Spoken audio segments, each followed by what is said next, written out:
పంతులు గారు పూజ చేసుకొని రాగానే ఆమెకు కుంకుమ ఇస్తాడు, అక్షంతలు ఇస్తాడు, పూజ చేస్తాడు. ఆయన బాగా పూజ చేస్తారు పంతులు గారు.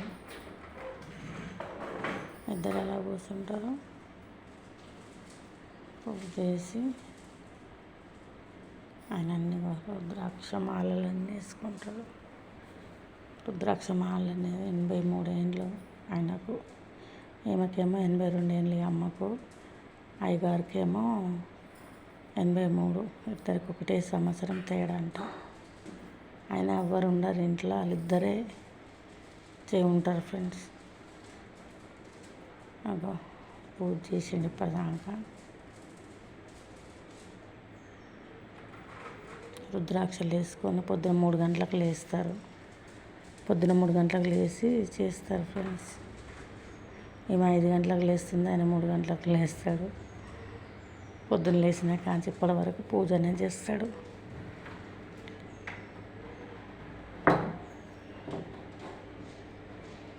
చూడండి,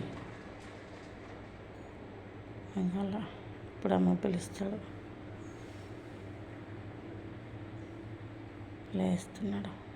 పాపం చేత కాదు, అయినా అలాగే చేస్తాడు.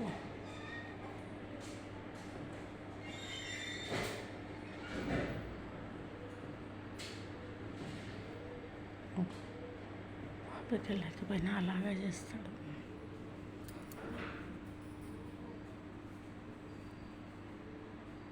గుడిలోకి వెళ్తున్నాడు. గుడిలోకి వెళ్ళి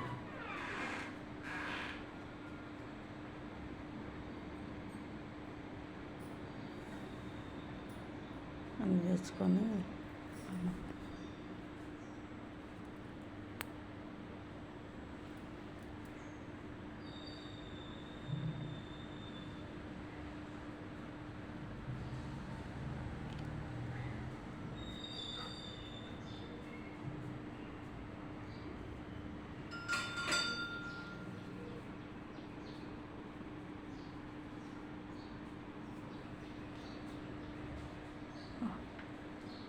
గుళ్ళోకి వెళ్ళి అమ్మకు అక్షంతలు బొట్టు తీసుకొచ్చి పెడతాడు, ప్రసాదం పెడతాడు.